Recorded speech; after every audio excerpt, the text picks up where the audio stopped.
MZTV. Yeah, Romans 12:2-3 seems to be a problem with what I said yesterday, but it's not. And I'm going to explain that to you. Talked about James and how he was super careful to make sure you say, if the Lord is willing, we will go to Jericho, or we will go to Magdala to visit Mary, or we will go to Caesarea, if the Lord is willing. Paul doesn't bother saying if the Lord is willing. It doesn't mean he doesn't believe it. It's just taken for granted.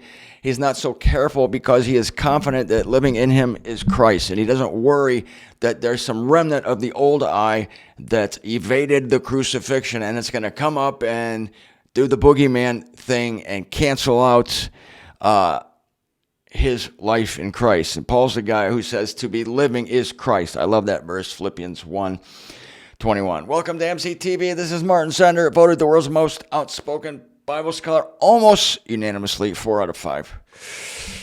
I don't know. The fifth guy, he's watching the show now. As soon as he changes his mind, I'm going to do a little boasting in the flesh. Sorry. Speaking of boasting in the flesh, we can't do it anymore because we're so aware that it's not us doing any of this. And this has to do with the old humanity being crucified. Yeah, I'm going to go to Romans 12. Okay, what verse does it look like it goes against what I was saying? Paul says in verse 2 of Romans 12, do not be configured to this eon, but be transformed by the renewing of your mind, for you to be testing what is the will of God, good and well, pleasing and perfect.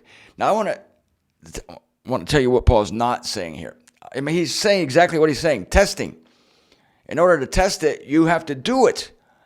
And you don't know it's the will of God unless it happens. That's different than waiting. It's the opposite of waiting for the will of God. And that's what we used to do, some of us, when we were Christians. We were waiting on the Lord, waiting on the Lord. And that's what they did in the Old Testament, to be honest with you. I mean, it's a scriptural concept. Wait on the Lord, wait for the Lord. What are you waiting for? A voice? Skywriting? A dream? What exactly are you waiting for? Exactly. How about having confidence that God is the God of all your circumstances, and he's the God of your thoughts, and that God gives to all life and breath and all, so that if you have a thought based on your circumstances and you act upon it to the best of your knowledge, to the best of your ability, in the best way you can, whether it's a good way or a bad way, then that is God's will. And that is testing what is the will of God, good and well-pleasing and perfect. Testing it. It's going forward. There are no green lights for those who have been crucified with Christ. You don't wait for a green light. But God will bring you plenty of red lights. Oh, he loves the red lights. He loves them. And he's very capable of bringing them to stop you when you're doing something crazy. He will stop you. And I don't recommend doing anything crazy. But again, if you act upon an impulse, let's say, and you do something crazy, then it's a spawn of the circumstance and the way your brain is working at this time. And after a thing's done, you couldn't have done anything else. So that's how we test what the will of God is. As soon as it happens, then that was the will of God. Obviously, because it happened. But we don't know if it's the will of God until we test it, until we do it. And then when it's done, it's the will of God. And this is confirmed in verse 3, for I'm saying, through the grace which is given to me, to everyone who is among you, not to be overweening, that is, overthinking beyond what your disposition must be, but to be of a sane disposition, as God parts to each the measure of faith. God doesn't give the same amount of faith to everybody. And so you have to find what your measure of faith is. And you might want to try to be like somebody who has a lot of faith. And so you try to do things that you shouldn't do because your faith is not up to it, because you were trying to imitate somebody else's faith. So you test the will of God, you feel uncomfortable, and that's a line then. That's a line. You just tested what the will of God was. It's the opposite of waiting around to see what it is. So Galatians 2:20, I touched on this yesterday, but I just love this verse. This is a secret to everything. This is a secret to living a life that is carefree. There's been a guy making comments. I don't know who this is, but this man is obsessed with sin. He keeps making comments, quoting scriptures about sin. I can't figure out what he's trying to say. He's trying to say we should all stop sinning. Yeah, that's good advice for anybody. Or if he's saying we shouldn't say that we're sinners at all, I don't know. But to be obsessed with sin is to be obsessed with self. To be obsessed with self is constantly to second guess yourself. Second guess. Because the old way we used to think was there's my will and there's Christ's will. And Christ wants one thing for my life, but I want another thing. You see, that was the old I era. Christ wants one thing, I want a different thing. It's a clash of the wills. And according to Christianity, the human will being stronger than God's will, because the human will can refuse salvation, even though God wills all humanity to be saved, to come to a realization of the truth. 1 Timothy 2, 4 through 6. No, don't worry about that. You can will otherwise. That's what they believe. But there's kind of a remnant of that once in a while when we think that God is doing, when Christ has a will and I have a will, and there the two shall meet. But that was the old I. The old I has been crucified. I'm going to go through that with you in more specificity than I did yesterday in Galatians 2:20. The old I has been crucified, so you don't have to worry about it anymore. You just do what your hand finds to do. You act upon the thoughts that you have based on the maturity level you have, based on the faith that you have. And that's the will of God. You don't need to stop and ask, is this God's will? Is this God's will? Again, what are you waiting for? A voice? A vision? A dream? Skywriting? God doesn't speak to us in those ways. He did before. So back in the old days, they waited for the word of a prophet. So that was legitimate back in the old days. But now the Spirit of God makes its home in us. It didn't used to do that. It used to make its home in Jerusalem, in the temple, between the wings of the cherubim, in the Holy of the Holies. That's where God made its home. That's where the Spirit of God lived. That was the old days. God's done something different. But Israel still doesn't see past that, really. But we do. Our old humanity was crucified. So we don't have a wrestling match anymore. And so what a free way to live. Not have to worry anymore about, is this my thing? Am I just doing my thing? And Christ doesn't want me to do that. You know, Christ is a big boy. He's smart enough and strong enough to stop me. So if I really feel like I'm supposed to do something, I just do it. And Christ is flattered by that. This guy, he's just going for it. He trusts that I'm directing his thoughts. He trusts that I am operating all things in accord with the counsel of the will of God. And he's just going for it. And he trusts me enough to know that I'm on the job and I'm going to put a big stop sign in the road if he's not supposed to do this. I like this guy. That's what Christ says. I like this guy. But then here's this trepidatious Christian over here. They're tiptoeing, see what the will of God is. And Jesus is rolling his eyes. What do they want from me? A vision? A voice? A dream? And, he just build an ark, why don't you? Or bring your little turtle dove to Jerusalem. It's not the way God operates now. With Christ have I been crucified, yet I am living, no longer I, but living in me is Christ. Now that which I am now living in flesh, I am living in faith that is of the Son of God. How many times do we read the pronoun I here? Let me count them. With Christ have I been crucified, 1, yet I am living, 2, no longer I, 3, but living in me is Christ. Okay, no I there. Now that which I am now living in the flesh, that's 4.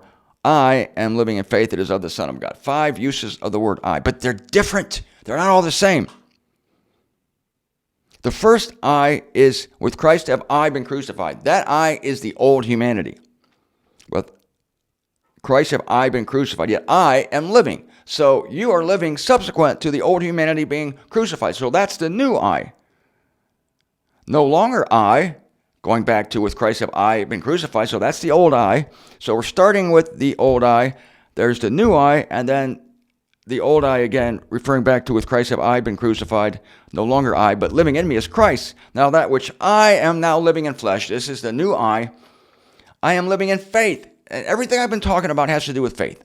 Faith that God is on it. Faith that, absolutely speaking, you can't make a misstep. And even if relatively you make a mistake and screw something up badly, that was the will of God for your life. Once it happens, you just tested the will of God. And actually, it was the will of God. Testing the will of God is not the same as waiting for the will of God.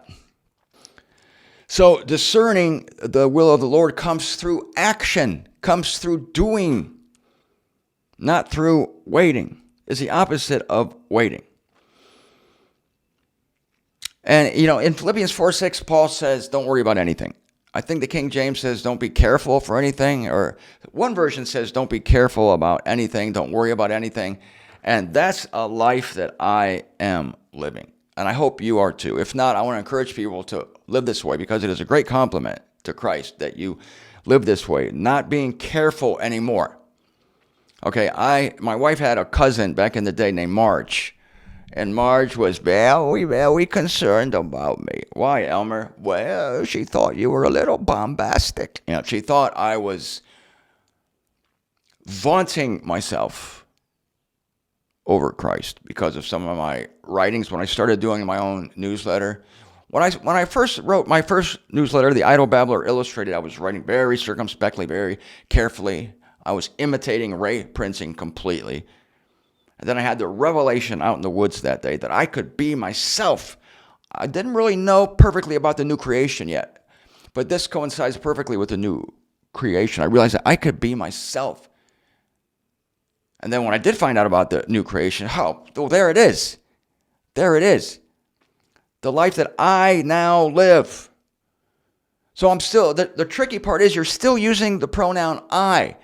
But it's the difference between the old I and the new I. They couldn't be more different, even though it's the same freaking letter of the alphabet. And Paul is demonstrating that here. This is a weird thing. With Christ have I been crucified. Wait a minute. Yet I am living. Well, wait a minute. It's no longer I, but living in me is Christ.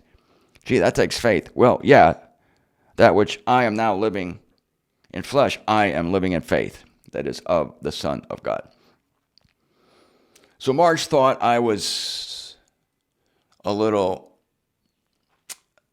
glory-seeking or something. It's sad.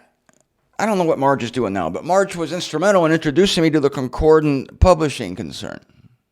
But she didn't really believe any of the teachings of the Concordant Publishing concern, apart from the salvation of all and the sovereignty of God. But there was a writer back in the day called Bill Britton, and she was hot on Bill Britton. And I guess Bill Britton had a ministry that was going strong, but then something happened. He fell. He became involved. I don't know, maybe it was a Jimmy Swaggart, Jim Baker type of thing. I don't know, but Marge told me why it happened. You want to hear this? Are you ready for this? Okay, Marge told me. When God gave the ministry to Bill Britton, it's Britton, if you want to look him up. He said, don't touch the glory.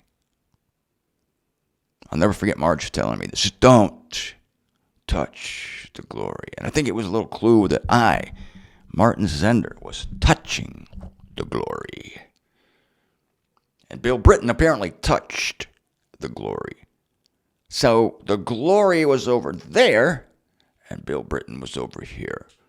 The glory of Christ and God was over there. But Bill Britton, that nasty little man, was over here. And I think Marge was saying, you're touching the glory. And I already knew Paul's gospel by then. I already knew the new humanity. And at that point, I couldn't even wrap my head around the possibility that I could steal some kind of glory from God, as if it were even possible. Don't touch the glory. I think I laughed in her face because of the absurdity of it. The glory is inside of me. It's Christ's glory. And it's what allows me and all of us to be ourselves. See, but Marge never saw the crucifixion of the old I, so she was always worried about the old man, the Adamic self coming up and taking over. The old Adamic self is going to touch the glory, and the man's going to go to ruin. Wait a minute. You're still dealing with the old humanity here? I'm past all that. I don't have to worry about any of that. There's no chance that I'm going to steal some glory from God. Living in me is God. Living in me is Christ. Where I go, they go. Touch the glory. The glory lives inside of me. I just couldn't understand it. Don't touch the glory. Apparently, Marge thought I was touching the glory. Am I that powerful? Wow. Boy, the power they give to the old humanity, the old I that was crucified with Christ, apparently is still so powerful that it can wreck everything you have if you touch the glory. But for me to touch the glory would have to be out here. But Christ is living in me. I'm not saying I'm Christ. I hope I shouldn't even have to say that. It's embarrassing that I have to say it, but I'm not saying that at all. It's just that there's a oneness. Can I say that? Of course I can. Between us and Christ. We're brethren. Spirit of God makes its home in me. Spirit of Christ makes its home in me. It's a compliment to God in Christ that I feel this unity.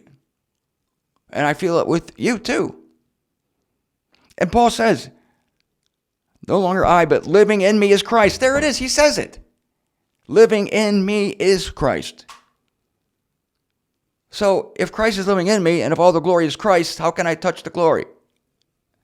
You see what I mean? It's nonsense. But that told me that Marge was still in the old creation. Marge thought I was too funny. Yeah, she actually thought I was too funny. You're being too much of a showman. You're being too much of a show-off. You're touching the glory. I'm just having fun. I'm just being myself. Maybe she thought I was too funny. And there's a guy in Colorado, I'm not even kidding you about this, who thought I was becoming too famous. I'm not going to mention the name of this guy. He was once on board, but then he just went crazy. Something happened to him. I don't know what happened to him. But he thought that I was becoming too popular. I said, boy, if I'm becoming too popular, if I'm concentrating on becoming popular, I'm doing a pretty crappy job of it. I told him this. We were walking in Colorado. And he vented his concerns to me. And I had a flashback to Marge. Martin, you're touching the glory. You're trying to take the glory to yourself. I was like, what? Well, your book covers, for instance. I swear this is a conversation we had. They're just too fancy. They're too nice. They're too artistic. You're touching the glory. Okay, so what should I do? You know me. What should I do? Have a black cover or spill paint on the cover? And I mean, what do you want me to do? And your name is on the cover. Well, I wrote the book. You wrote the book. You see? Okay, so what do you want me to put? Like the first idiot in heaven by God? Is that an improvement? What? I put by Martin Zender to distinguish myself from, say, Clyde Pilkington or Dan Sheridan or somebody else who wrote something else. This writing in this book was done by Martin Zender, just to distinguish myself. It's the relative. It doesn't mean I'm God or I'm Christ. But if you still have not seen the truth of the new humanity, that's what you will think. That's what you will think. You will see the old humanity as a ghost that rises from the tomb, rises from the grave. It was crucified, but not good enough. It still had some life left. Christ didn't do the thorough job, and now it's coming back. And now you're trying to be famous. You're trying to be popular. You're a celebrity now. The guy was worried that I was becoming a celebrity, and I should go back to being a nobody, to being like I'm a somebody now. I was telling him, if I'm trying to be a celebrity, I'm doing a crappy job. At the time, I had maybe 800 subscribers or 500 subscribers. Like, I'm doing a crappy job of trying to be famous, dude. And as if I wasn't trying to be famous. I'm not trying to be famous now. I do try to make nice book covers and to write good books. What does the guy want me to do? Write terrible sentences, pretend I'm a crappy writer just so I don't touch the glory. I don't touch the glory. Oh, it's just unbelievable. Unbelievable. Like, again, how powerful am I? My God. I must be very powerful if I can do that. One more thing, there was a woman that had a concern. It's not a concern, it was just some advice. This is legitimate, and you might be interested in this. She said, you need to keep any money you get from support for the work. You need to keep the ministry money over here and your money over here. And I understand where she was coming from. She's a sweet person, but she didn't understand something, and I explained it to her. And I said, my life is not separate from the work. And I quoted this, to be living is Christ. There's not the ministry, and then Martin Zender, I am the ministry. That sounds audacious, and I need to explain that. That was said to me by Tony Smith. We were in Chattanooga, Tennessee, It seems like we were walking, we were behind some old warehouse or something, and he turned to me. And like, I don't know if he grabbed my shoulders, but it felt like, and he looked me in the eye. And we were talking about the work, about the ministry, and he was helping me. And he said, Martin, you are the ministry. I was shocked to hear it. I said, what do you mean? He said, God is using you as you. And then I got it. That would be boastful or bragging if you were still stuck in the old I. But I understood it completely. This is Christ living in Martin Zender, just like Christ lives in you. Paul says, Christ in me. Living in me is Christ. It made total sense then. Because there's no difference. I breathe this work. There's no me and then the work. It doesn't work like that. My heart and my soul and my blood is the work. The way God made me. The way he fashioned my childhood. The parents he gave me. The circumstances I had as a kid. It was all for this. He's the one that made me the vessel that I am. And so what am I going to do? Throw that away and say, well, that was a terrible creation. All those things you did to put me in this position where I'm able to write, where I'm able to communicate, where I'm blessing thousands of people with the truth. That's not of me. That's not of me. I know that. And anybody who tells me that, I get really upset. None of you tell me that.